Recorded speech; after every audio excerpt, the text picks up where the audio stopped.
प्यारे विद्यार्थियों 8वीं क्लास के गणित विषय नाल संबंधित सैशन विच सारिਆਂ ਦਾ स्वागत है। तो विद्यार्थियों अज असी एक्सरसाइज नंबर 13.2 करन जा रहे हैं जो कि उल्ट अनुपात नाल संबंधित है। Means we will discuss about the exercise number 13.2 based on the topic indirect proportion. Previous video दे विच बच्चों असी 13.1 एक्सरसाइज की सी जो कि सीधे अनुपात नाल मीनस डायरैक्ट प्रपोर्शन नाल रिलेटिड सी, जिथे सी फार्मूला लगाया सी कि जेकर साडे कोल दो क्वांटिटीज हैं एक्स ते वाई तो उन्हां दा जे उन्हां दे विच कोई चेंजिस करते हैं तो फिर असी रिलेशन लगाई सी x1 upon y1 equal to x2 upon y2। सीधे अनुपात विच की सीगा कि एक वस्तु अगर जिहड़ी है एक क्वांटिटी है उहदी वैल्यू नूं असी वधा रहे हैं तो दूसरी दी भी वैल्यू जिहड़ी है उत्थे वधदी है। जे एक दी वैल्यू घटदी है तो दूसरे दी भी घटदी है। प्यारे विद्यार्थियों उल्ट अनुपात विच इस तो उल्ट हुंदा है। देखो नाम तो ही क्लीयर है कि ये विच जेकर दो क्वांटिटीज हैं एक एक्स ते दूसरी वाई, जेकर तुसी एक दी क्वांटिटी नूं वधा दिंदे हो तो दूसरे दी विचों उत्थे घटेगी, जेकर एक क्वांटिटी नूं घटा रहे हो तो दूसरे दी क्वांटिटी जिहड़ी आ वो वधेगी। ठीक है, फॉर एग्जाम्पल असी उदाहरण लै लैंदे आ। मान लो जेकर असी कोई काम कर रहे होईए तो 10 बंदे एक काम नूं जेकर 5 दिन लगा रहे हैं तो विद्यार्थियों जेकर वो 10 बंदियां की जगह असी 20 बंदे लगा दें, ठीक है 20 परसन उस काम को करते हैं तो ऑटोमैटिकली उत्थे जिहड़े दिन आ वो घट जाएंगे। तो विद्यार्थियों ये होता है उल्ट काम। ठीक है, उल्ट अनुपात, इनू असी उल्ट अनुपात आखते हाँ। ओके, तो इत्थे फिर रिलेशन की लगूगा कि एक्स जिहड़ा है वो वाई दे इनवर्सली प्रोपोर्शनल हो गया। मीनस अगर एक दी वैल्यू घट रही है तो दूसरे दी वधेगी, जे एक दी वध रही है तो दूसरे दी घटेगी। ठीक है, तो प्रोपोर्शनैलिटी साइन जो हटाओगे तुसी तो विद्यार्थियों ये की है एक कॉन्सटेंट आऊगा के divide by Y. It means इतों रिलेशन जी आ जानी X Y equal to constant. ठीक है, ये रिलेशन मानते हुए असी हुण जिस तरह आह वाले फार्मूला बनाया सीगा 13.1 के लिए सीधे अनुपात लिए, उल्ट अनुपात लिए यही फार्मूला इत्थों असी हुण फार्मूला बना लेना है। फिर असी सवाल करने हैं। फार्मूला की बनया कि एक्स वाई जिहड़ा है वो एक कॉन्सटेंट वैल्यू आ गई। अगर बच्चे एक पर्टिकुलर टाइम ते एक्स दी वैल्यू 1 है, x1 है तो दूसरे दी y1 है, तो विद्यार्थियों इहदा जिहड़ा गुणनफल है वो कॉन्सटेंट होएगा। इदां ही जेकर तुसी x2 की वैल्यू नूं चेंज कर देंदे हो x1 की वैल्यू नूं x2 दे विच ते y1 की वैल्यू नूं y2 दे विच चेंज हो जाएगी, पर उन्हां दा प्रोडक्ट जिहड़ा है वो कॉन्सटेंट रहेगा। ठीक है, तो इत्थों विद्यार्थियों रिलेशन बनेगा x1 into y1 equal to x2 into y2। ठीक है, ये रिलेशन लगा के असी हुण सारे सवाल जिहड़े आ हल करने आ। दूसरे तरीके नाल कहिए तो x1 ओवर x2 आऊगा एंड इधर क्या आ जाऊगा y2 ओवर y1। ठीक है, ये रिलेशन जिहड़ा बच्चों इत्थे बन जाएगा। ठीक है, वैसे असी आ रिलेशन जिहड़ा यूज करांगे। ओके, सीधे अनुपात विच की सीगा जदों असी सीधा अनुपात कढिया सी उहदे विच उहदे नाल कंपैरिजन कर लो इस इक्वेशन दा, उहदे विच सीगा x1 over y1 equal to x2 over y2। ठीक है, so these are the relations. ये बच्चों डायरैक्ट प्रोपोर्शन ली होगी, ये होगी उल्ट अनुपात ली मतलब कि इनवर्स प्रपोर्शन ली। ठीक है, सो आओ बच्चों हुण असी सवाल करते हैं। सो पहला सवाल जिहड़ा 13.2 एक्सरसाइज है उहदा तुहाडी स्क्रीन के उपर फ्लैश हो रहा। ये क्वेश्चन की है कि हेठां लिखे विचों किहड़े उल्ट समान अनुपात दे विच हन। किसी काम ते लग्या व्यक्तियों की संख्या ते उस काम नूं पूरा करन विच लगा समा। तो विद्यार्थियों हुणे असी गल कीती सी कि जेकर व्यक्तियों की गिणती जिहड़ी है वो वध जाती है तो उन्होंने काम करन नूं जिहड़ा समा हैगा वो घट लगूगा। ठीक है, तो ये बच्चों एक उल्टा अनुपात हैगा, तो इत्थे इनू उल्टा अनुपात कहांगे। उस तो बाद नैक्सट है बच्चे एक समान चाल नाल किसी यात्रा विच लिया गया समा ते तय की गई दूरी। तो बच्चों जिन्ना समा ज़्यादा लगेगा उन्नी ज़्यादा दूरी तय होगी जेकर उत्थे समान चाल हैगी आ। Means the time taken for a journey and distance travel in a uniform speed. ठीक है, सो ये बच्चों सीधा अनुपात हो गया, मतलब कि ये होगी डायरैक्ट प्रपोर्शन। ठीक है, ये डायरैक्ट प्रपोर्शन हो गई, ये साडा आंसर नहीं आना, साडे इनवर्स प्रपोर्शन वाला पहला ये आंसर है। थर्ड विच चलते हैं। थर्ड बच्चों क्वेश्चन थर्ड पार्ट की है खेती की गई जमीन ਦਾ ਖੇਤਰਫਲ ਅਤੇ ਕੱਟੀ ਗਈ ਫਸਲ। ਬੱਚੋ ਜਿੰਨੀ ਖੇਤੀ ਅਸੀਂ ਜਿਹੜੀ ਆ ਜ਼ਮੀਨ ਦਾ ਖੇਤਰਫਲ ਹੋਏਗਾ ਉਨੀ ਜ਼ਿਆਦਾ ਫਸਲ ਕੱਟ ਹੋਏਗੀ। ਇਹਦਾ ਮਤਲਬ ਇਹ ਵੀ ਡਾਇਰੈਕਟ ਪ੍ਰਪੋਰਸ਼ਨ ਆ ਗਈ, ਸਿੱਧਾ ਅਨੁਪਾਤ ਆ ਗਿਆ। ਠੀਕ ਹੈ, ਤੋ ਇਹ ਡਾਇਰੈਕਟ ਪ੍ਰਪੋਰਸ਼ਨ ਹੈ, ਇਹ ਵੀ ਆਨਸਰ ਸਾਡਾ ਨਹੀਂ ਆਣਾ। ਉਸ ਤੋਂ ਬਾਅਦ ਹੈਗਾ ਇੱਕ ਨਿਸ਼ਚਿਤ ਯਾਤਰਾ ਵਿੱਚ ਲਿਆ ਗਿਆ ਸਮਾਂ ਅਤੇ ਵਾਹਨ ਦੀ ਚਾਲ। ਤੇ ਵਿਦਿਆਰਥੀਓ ਹੁਣ ਦੇਖੋ ਵਾਹਨ ਦੀ ਚਾਲ ਜਿੰਨੀ ਗਤੀ ਜਿਹੜੀ ਆ ਮਤਲਬ ਕਿ ਜਿੰਨੀ ਜ਼ਿਆਦਾ ਸਪੀਡ ਹੋਏਗੀ ਉਨਾ ਸਮਾਂ ਜਿਹੜਾ ਆ वो घट लगेगा। ठीक है, तो ये डायरैक्ट इनडायरैक्ट प्रपोर्शन आ गई, तो ये आंसर आएगा। ठीक है, फोर्थ भी ये इनडायरैक्ट प्रपोर्शन है। फिफ्थ विच की है population of a country, population of a country and the area of a land पर परसन। तो विद्यार्थियों जिन्नी ज़्यादा कंट्री की पॉपुलेशन होएगी उन्ना पर परसन एरिया जोड़ा घट मिलना है। ठीक है, तो विद्यार्थियों ये भी इनवर्स प्रपोर्शन होगी, मीनस किसी देश की जनसंख्या प्रति व्यक्ति जमीन का खेत्रफल। जिन्ना मान लो आ तुहाडे कोल खेत्रफल है, इत्थे जिन्ने व्यक्ति ज़्यादा होणगे, ठीक है, जिन्नी पॉपुलेशन ज़्यादा होएगी तो उन्होंने थां भी उन्नी घट मिलनी है। ठीक है, तो ये साडा इंडिया हो गया, ये बच्चों कैनेडा हो गया। ठीक है, जिथे हले जिहड़ी है इन्नी जनसंख्या नहीं हैगी। ठीक है, उत्थे खेत्रफल भी चलो ज़्यादा हैगा। ठीक है जी, तो विद्यार्थियों ये चीज़ ये फर्स्ट क्वेश्चन हो गया तुहाडा। हुण सैकेंड क्वेश्चन वाल वधदे आ। सैकेंड क्वेश्चन की आ कि एक टैलीविजन गेम शो विच एक लाख दी इनामी राशि जिहड़ी है रुपए की इनामी राशि जेतूआं विच बराबर रूप विच वंडी जानी है। हेठ लिखी सारणी नूं पूरा करो ਅਤੇ पता करो एक व्यक्तिगत जेतू नूं दिते जाण वाले इनाम दी धन राशि जेतूआं दी संख्या दे सीधे समान अनुपात विच है जां उल्ट समान अनुपात दे विच है। तो विद्यार्थियों इत्थे की है एक टैलीविजन गेम शो है जिहदी प्राइस मनी जिहड़ी है 1 लाख रुपीज़ आ ते उहनूं इक्वल अमाउंट दे विच विनर्स दे विच वंडना हैगा। ते प्राइस मनी जिहड़ी है इंडिविजुअल विनर्स नूं कि वो डायरैक्ट प्रपोर्शन दे विच आ जां इनडायरैक्ट प्रपोर्शन दे विच आ, ये असीं फाइंड आउट करना।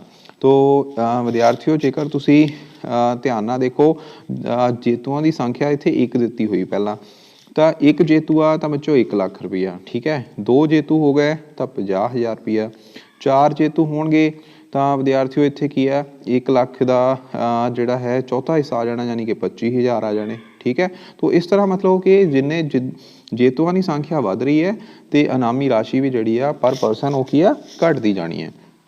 सो ये तो हो गया इनडायरैक्ट प्रपोर्शन। ठीक है, उल्टा अनुपात विच हो गया। हुण असीं वैल्यूज़ कढ लैंदे आ।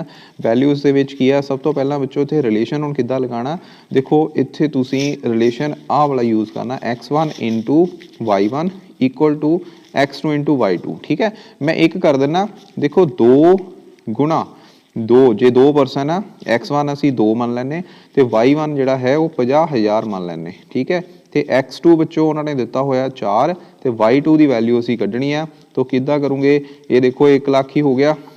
ठीक है, 1 लाख बटा 4 बराबर कितना आ गया 25,000। ठीक है, तो 25,000 इसका आंसर आ जाएगा फर्स्ट वाले का। मैं सीधा ही दस दिता सी।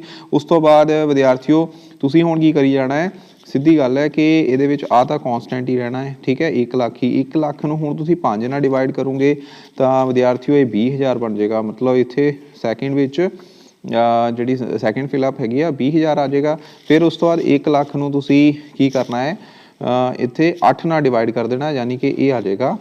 मैं इत्थे लिख देना फर्स्ट वाले केस दे फर्स्ट फिलअप जिहड़ी सी उहदे लई आ गया 25,000 जो असीं कढ लिया।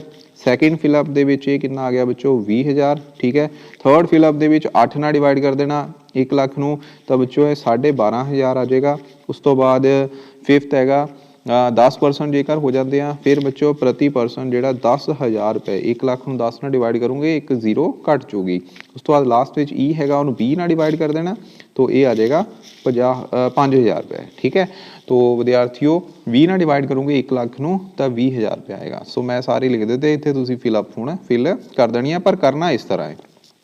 ठीक है, जिस तरह मैं एक तुहानूं करवा दिता है। उस तो बाद विद्यार्थियों नैक्सट सम वाल वधदे आ। ये है रहमान तीलियां जां डंडियां दी वरतों करते हुए एक पहिया बना रहा है। वो बराबर तीलियां इस तरह लगाना चाहता है कि किन्नियां भी लगातार तीलियां नूं जोड़िया दे विच दे कोण जिहड़े आ वो बराबर होण। ठीक है, तो मतलब आ देखो 3 तीलियां लगाइयां तुहाडे सामने है ਤਾਂ ਵਿਦਿਆਰਥੀਓ ਇੱਥੇ 120 ਦਾ ਐਂਗਲ ਜਿਹੜਾ ਆ ਉਹ ਬਣ ਰਿਹਾ ਹੈਗਾ। ਠੀਕ ਹੈ, ਜੇ 4 ਤੀਲੀਆਂ ਲਗਾਓਗੇ ਤਾਂ ਉਹਨਾਂ ਨੇ ਇਹ ਕਹਿਤਾ ਇਹ 90 ਡਿਗਰੀ ਦਾ ਐਂਗਲ ਬਣਦਾ ਪਿਆ ਹਰ ਇੱਕ ਦੇ ਵਿੱਚ, ਮਤਲਬ ਉਹ ਪਈਆ ਜਿਹੜਾ ਇਸ ਤਰ੍ਹਾਂ ਹੋ ਜਾਏਗਾ। 4 ਤੀਲੀਆਂ ਅਗਰ ਲਗਾ ਲੈਂਦੇ ਤਾਂ 90 ਦੇ 6 ਹੋ ਜਾਣਗੀਆਂ ਤੇ ਫਿਰ 36 ਦਾ। ਠੀਕ ਹੈ, ਸੌਰੀ 60 ਡਿਗਰੀ ਦਾ। ਤੇ ਹੁਣ 8 ਤੀਲੀਆਂ ਹੋਣਗੀਆਂ ਤੇ ਫਿਰ ਕਿੰਨਾ ਹੋਏਗਾ, 10 ਤੀਲੀਆਂ ਹੋਣਗੀਆਂ ਤਾਂ ਫਿਰ ਐਂਗਲ ਜਿਹੜਾ 2 ਤੀਲੀਆਂ ਦੇ ਵਿਚਕਾਰ ਕਿੰਨਾ ਹੋਏਗਾ, 12 ਤੀਲੀਆਂ ਹੋਣਗੀਆਂ ਤੇ ਫਿਰ ਐਂਗਲ ਕਿੰਨਾ ਹੋਏਗਾ, ਇਹ ਅਸੀਂ ਫਾइंड आउट करना है। ठीक है, सो आओ बच्चों ये सम करते हैं। इस सम ਦੇ ਵਿੱਚ ਇੱਕ ਚੀਜ਼ ਦਾ ਧਿਆਨ ਰੱਖਣਾ, ਦੇਖੋ ਜੇ ਤੁਸੀਂ ਇਹਨਾਂ ਦੋਨਾਂ ਨੂੰ ਮਲਟੀਪਲਾਈ ਕਰ ਦੋ 9 ਚੌਕਾ 36 ਤਾਂ ਇੱਥੇ ਵੀ 360 ਡਿਗਰੀ ਬਣਦਾ ਪਿਆ, 6 ਛਿਕਾ 36 360 ਡਿਗਰੀ ਇੱਥੇ ਵੀ ਬਣਦਾ ਪਿਆ। ਠੀਕ ਹੈ, ਤਾਂ ਜ਼ਿਆਦਾ ਐਫਰਟ ਕਰਨ ਦੀ ਲੋੜ ਨਹੀਂ, ਫਾਰਮੂਲਾ ਅਸੀਂ ਲਗਾਉਣਾ ਹੈ x1 y1 equal to x2 into y2, ਕਿਉਂਕਿ ਸਿੱਧੇ ਅਨੁਪਾਤ ਦੇ ਉਲਟਾ ਅਨੁਪਾਤ ਦੇ ਵਿੱਚ ਹੋ ਗਿਆ। ਠੀਕ ਹੈ, ਉਲਟਾ ਅਨੁਪਾਤ ਮਤਲਬ ਇਨਡਾਇਰੈਕਟ ਪ੍ਰੋਪੋਰਸ਼ਨ ਦੇ ਵਿੱਚ ਆ ਰਿਹਾ ਕਿ ਜਿੰਨੀਆਂ ਤੀਲੀਆਂ ਜ਼ਿਆਦਾ ਉਨੇ ਐਂਗਲ ਕੀ ਆ ਉੱਥੇ ਘਟ ਰਿਹਾ ਹੈਗਾ 2 ਤੀਲੀਆਂ ਦੇ ਵਿਚਕਾਰ। ਠੀਕ ਹੈ, 4 ਤੀਲੀਆਂ ਸੀ 90 ਡਿਗਰੀ, 6 ਤੀਲੀਆਂ ਹੋਈਆਂ ਤੇ 60 ਡਿਗਰੀ ਦਾ ਐਂਗਲ ਉੱਥੇ ਬਣ ਰਿਹਾ ਹੈਗਾ। ਸੋ ਵਿਦਿਆਰਥੀਓ ਔਰ ਇਹਨਾਂ ਦੋਨਾਂ ਦਾ ਮਲਟੀਪਲ ਵੀ ਕਾਂਸਟੈਂਟ ਆ ਰਿਹਾ, ਇਹਦਾ ਮਤਲਬ x1 y1 ਤਾਂ ਸਿੱਧਾ ਹੀ ਬੱਚੋ ਇੱਥੇ ਤੁਸੀਂ 6 ਗੁਣਾ 6 36 ਯਾਨੀ ਕਿ ਇਹ ਬਣ ਗਿਆ 360 ਡਿਗਰੀ, ਇਹ ਤਾਂ x1 ਇੰਟੂ y1 ਆ ਹੀ ਗਿਆ। ਉਸ ਤੋਂ ਬਾਅਦ x2 ਦੀ ਵੈਲਿਊ ਤੁਹਾਨੂੰ ਗਿਵਨ ਹੈਗੀਆਂ, y2 ਤੁਸੀਂ ਫਾਈਂਡ ਕਰੀ ਜਾਣਾ, ਤਾਂ ਫਾਰਮੂਲਾ ਤੁਹਾਡਾ ਆ ਜਾਣਾ y2 is equal to 360 divide by x2। ਠੀਕ ਹੈ, ਤਾਂ ਪਹਿਲੇ ਦੇ ਕੇਸ ਦੇ ਵਿੱਚ ਜੇ ਅਸੀਂ y2 ਇਹ ਵਾਲਾ ਫਾਈਂਡ ਕਰਨਾ ਤਾਂ ਇਹ ਕਿੰਨਾ 360 ਨੂੰ ਤੁਸੀਂ 8 ਨਾਲ ਡਿਵਾਈਡ ਕਰ ਦੇਣਾ ਤਾਂ ਵਿਦਿਆਰਥੀਓ ਇਹ ਬਣ ਜਾਏਗਾ 45 ਡਿਗਰੀ। ਠੀਕ ਹੈ, ਤਾਂ ਇੱਥੇ ਆ ਜਾਏਗਾ 45 ਡਿਗਰੀ। ਉਸ ਤੋਂ ਬਾਅਦ ਜੇ ਇਹਨੂੰ y3 ਮੰਨ ਲੈਂਦੇ ਆ, x3 ਇਹ ਵੈਲਿਊ ਆ ਗਈ। ਠੀਕ ਹੈ, ਇਹਨੂੰ x3 ਮੰਨ ਲਓ, ਇਹਨੂੰ x4 ਮੰਨ ਲੈਂਦੇ, ਇਹ y3 ਹੋ ਗਿਆ, y4 ਹੋ ਗਿਆ। ਠੀਕ ਹੈ, ਸੋ ਇਹ ਆ ਜਾਏਗਾ 360। ਰਿਮੈਂਬਰ ਵਨ ਥਿੰਗ, 360 ਕਿੱਥੋਂ ਆਇਆ, ਇਹਨਾਂ ਦੋਨਾਂ ਨੂੰ ਗੁਣਾ ਕਰਨਗੇ x1 y1। ਠੀਕ ਹੈ, x1 y1 ਅਸੀਂ ਇਹ ਮੰਨ ਲਿਆ 360 ਡਿਗਰੀ ਬਟਾ 60, ਇਹ ਆ ਗਿਆ ਸੌਰੀ ਬਟਾ 10 36 ਡਿਗਰੀ। ਇਹਦੇ y4 ਕਿੰਨਾ ਆ ਜਾਊਗਾ 360 ਡਿਗਰੀ ਬਟਾ 12, 12 ਤੀਆਂ 36 तो ये बन गया 30 डिग्री। ठीक है, तो विद्यार्थियों ये एंगल जोड़े आ वो निकल गया, असी खाली थावां जड़ियां इहदियां भर लईआं। उस तो बाद हुण क्वेश्चन की पूछते पे आ उहदे बारे भी असी गल कर लैंदे आ। सो विद्यार्थियों इत्थे साडे एंगल की आए सी 45 डिग्री, 36 डिग्री और ये आया सी 30 डिग्री। ठीक है, सो अगला हुण क्वेश्चन है कि की तीलियां दी संख्या अते लगातार तीलियां दे किसी जोड़े विचकारला कोण उल्ट समान अनुपात विच है। ठीक है, तो विद्यार्थियों क्योंकि इन्हां दा गुणनफल x1 ते y दा गुणनफल जिहड़ा है जिद्दां 6 गुणा 60 ये कितना आ गया देखो 360, इहदे विचों 4 गुणा 90 ये भी कितना आ गया 360। ठीक है, उस तो बाद 8 गुणा 45 ये भी कितना आ गया 360। तो ये कॉन्स्टेंट वैल्यू आ रही है। सो विद्यार्थियों इत्थे जिहड़ी तीलियां की संख्या ते लगातार तीलियां दे किसी जोड़े विचकारला कोण जिहड़ा है उल्ट समान अनुपात दे विच हन। अगला है 15 तीलियां वाले एक पहिए की लगातार तीलियां दे किसी जोड़े विचकारला कोण पता करो। सैकेंड ये क्वेश्चन पाता तुहानूं, ये क्वेश्चन नूं किद्दां करना देखो, ये सेम वही 9 चौका 36। ठीक है, 9 चौका 36 यानी कि इत्थे x1 y1 equal to x2 y2 formula लगाना। हुण जे मान लो 4 तीलियां हैगियां ते कोण बनदा पिया 90 डिग्री का, जेकर उही 15 तीलियां होणगियां ते एंगल पता करो। तुसीं की करना 360 बटा 15। ठीक है, 360 बटा 15 मतलब 24 डिग्री का आंसर आ जाऊगा। अगला है जेकर लगातार तीलियां दे हरेक विचकारला कोण 40 डिग्री है, कोण देता हुण कोण देता जेकर मतलब थल्ले वाली वैल्यू देती आ तुसीं फाइंड आउट करनी x की वैल्यू। तो फार्मूला अगेन यही x1 y1 equal to x2 y2, तो आ जाएगा 4 गुणा 90 बराबर x2 की वैल्यू हुण असीं कढनी आ, y2 की वैल्यू तुहानूं 40 देती, तो 40 नाल इहनूं हुण डिवाइड कर देना 360 बटा 40 तो आ गया 9। ठीक है, तो यदा मतलब तीलियां की गिणती जी है कितनी प्राप्त होगी 9 प्राप्त होगी। इत्थे आंसर जिहड़ा 9 आ जाऊगा। थर्ड यदा पार्ट सी। ठीक है, सैकेंड पार्ट दे विच इहदा आंसर जिहड़ा 24 डिग्री आया, तो इत्थे तुसीं लिखोगे हाँ ये की है उल्ट समान अनुपात दे विच हन। ठीक है, बाकी आ खाली थां भर दित्ती। प्यारे विद्यार्थियों नैक्सट क्वेश्चन है, जेकर किसी डब्बे की मिठाई नूं 24 बच्चों विच वंडिया जाए तो हरेक बच्चे नूं 5 मिठाइयां मिलदियां हन। ਜੇਕਰ ਬੱਚਿਆਂ ਦੀ ਸੰਖਿਆ ਵਿੱਚ 4 ਦੀ ਕਮੀ ਹੋਵੇ ਤਾਂ ਹਰੇਕ ਬੱਚੇ ਨੂੰ ਕਿੰਨੀਆਂ ਮਠਿਆਈਆਂ ਮਿਲਣਗੀਆਂ। ਇਹ ਕੁਐਸਚਨ ਕੀ ਹੈ ਕਿ ਜੇਕਰ 24 ਸਟੂਡੈਂਟ ਹੈਗੇ ਨੇ ਤਾਂ ਹਰੇਕ ਬੱਚੇ ਨੂੰ 5 ਮਠਿਆਈਆਂ ਜਿਹੜੀਆਂ ਮਿਲ ਰਹੀਆਂ ਜੇ ਬਰਾਬਰ ਉਹਨਾਂ ਦੇ ਵਿੱਚ ਵੰਡੀਆਂ ਜਾ ਰਹੀਆਂ ਨੇ। ਤੇ ਵਿਦਿਆਰਥੀਓ ਉਸ ਤੋਂ ਬਾਅਦ ਜੇਕਰ ਉੱਥੇ ਵਿਦਿਆਰਥੀਆਂ ਦੀ ਗਿਣਤੀ ਵਿੱਚ 4 ਦੀ ਕਮੀ ਆ ਜਾਂਦੀ ਹੈ, ਮਤਲਬ ਵਿਦਿਆਰਥੀ ਰਹਿ ਜਾਂਦੇ ਨੇ 20, ਤਾਂ ਫਿਰ ਉਹਨਾਂ ਨੂੰ ਕਿੰਨੀ ਮਠਿਆਈ ਮਿਲੂਗੀ ਇਹ ਅਸੀਂ ਫਾਈਂਡ ਆਊਟ ਕਰਨੀ ਹੈ। ਇਹਦੇ ਲਈ ਵਿੱਚੋਂ ਅਸੀਂ ਕੀ ਹੈ ਟੇਬਲ ਡਰਾ ਕਰ ਲਾਂਗੇ ਇਹਨੂੰ ਸੋਲਵ ਕਰਨ ਲਈ।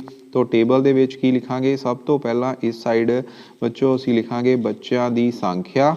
ਠੀਕ ਹੈ, ਕੀ ਆਏਗਾ ਬੱਚਿਆਂ ਦੀ ਸੰਖਿਆ, ਔਰ ਇੱਥੇ ਕੀ ਆ ਜਾਏਗੀ ਮਠਿਆਈਆਂ ਦੀ ਸੰख्या। ठीक है, तो विद्यार्थियों बच्चों की संख्या मतलब नंबर ऑफ स्टूडेंट और मिठाइयाँ की संख्या मीनस नंबर ऑफ स्वीट्स। ठीक है, तो इतने जेकर ये 24 आ तो विद्यार्थियों ये 5 हैगियां ने, और अगर यही 20 स्टूडेंट रह जाते हैं बच्चे रह जाते हैं तो विद्यार्थियों फिर उत्थे संख्या जी है मिठाइयाँ की कितनी होएगी ये असीं फाइंड आउट करना है। तो बच्चों जिमें ही बच्चों की गिणती घटूगी तो ये मिठाइयाँ की संख्या जी आ वो भी वधदी है।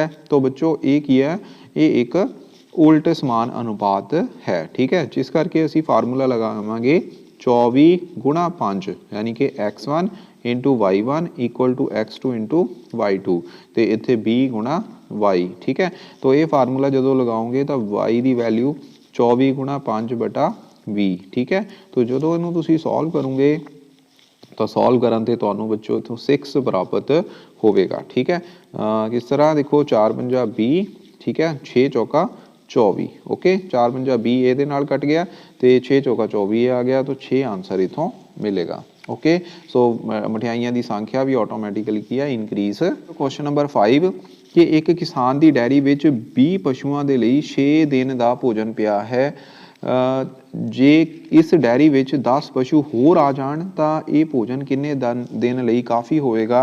तो विद्यार्थियों ये भी एक उल्टा अनुपात ही चलना है, जिस विच की है सब तो पहला तो असीं टेबल ही बना लैंदे आ डायरैक्टली। तो टेबल दे विच की लिखोगे तुसीं, सब तो पहला इत्थे पशुओं की गिणती।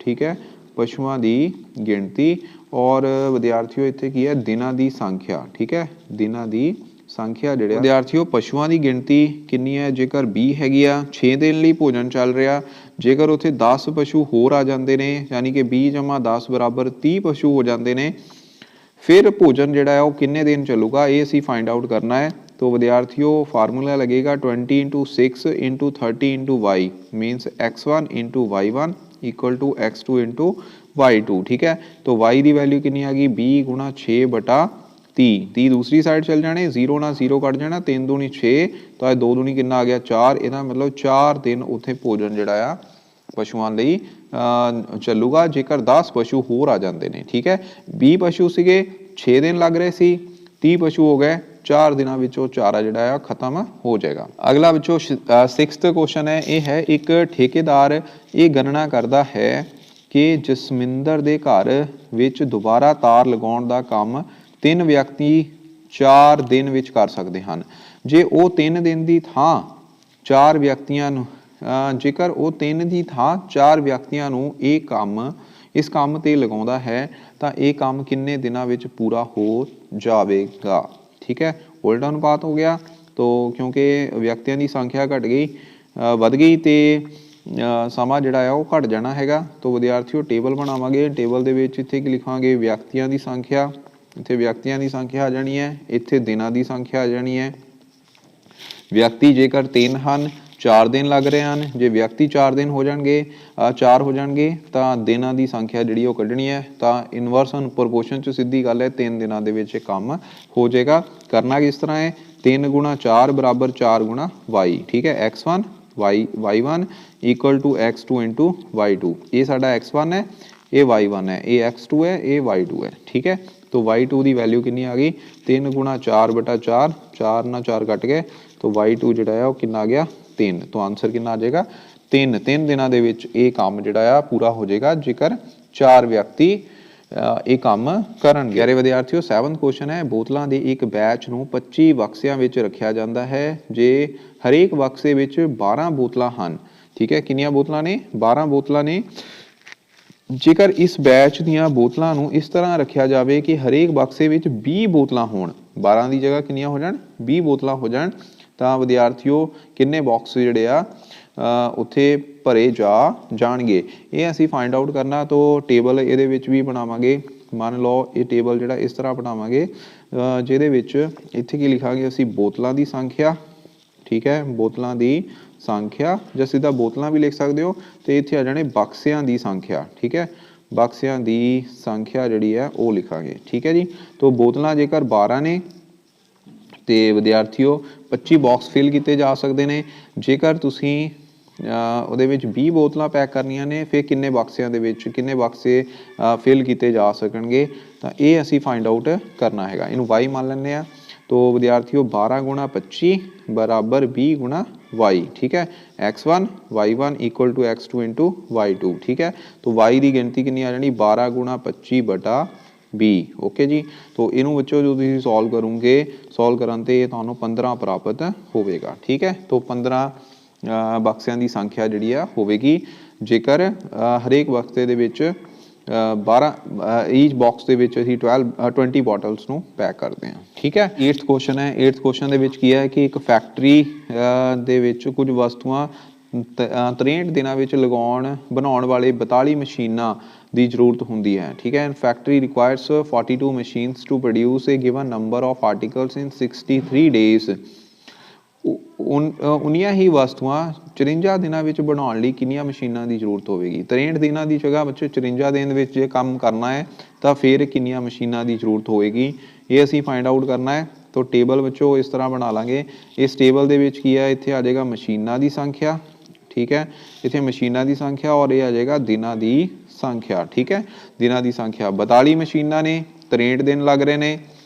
ਕਿੰਨੀਆਂ ਮਸ਼ੀਨਾਂ ਹੋਣਗੀਆਂ ਤਾਂ ਕਿ 54 ਦਿਨਾਂ ਦੇ ਵਿੱਚ ਕੰਮ ਹੋ ਜਾਏ। ਉਲਟਾ ਅਨੁਪਾਤ ਹੋ ਗਿਆ 42 ਗੁਣਾ 63 ਬਰਾਬਰ x ਗੁਣਾ 54, ਮਤਲਬ ਇਹ ਫਾਰਮੂਲਾ ਲੱਗ ਗਿਆ x1 y1 equal to x2 into y2। x2 ਦੀ ਵੈਲਿਊ ਅਸੀਂ x ਮੰਨ ਲਈ ਤਾਂ x ਕਿੰਨਾ ਆ ਜਾਊਗਾ 42 ਗੁਣਾ 63 ਬਟਾ 54, ठीक है। जो तुसीं इहनूं सॉल्व करोगे तो ये विचों 49 प्राप्त होवेगा, ठीक है।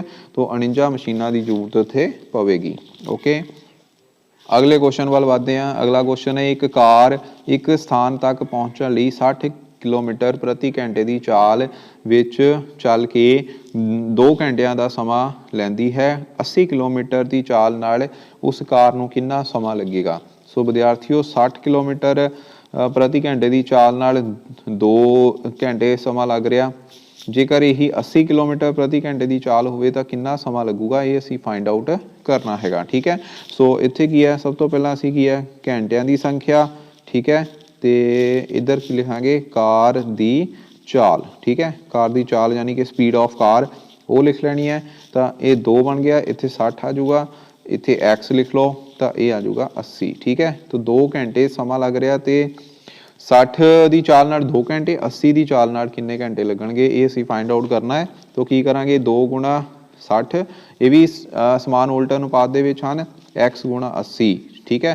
तो x की वैल्यू जिहड़ी है 2 गुणा 60 बटा 80 आ गया, ये नाल कट रहा तो 4 दूनी 8, ठीक है। तो यह आ जाएगा 3 बटा 2, 3 दूनी 6, 2 दूनी 4, तो इत्थे 1.5 घंटा बच्चों लगूगा, ठीक है।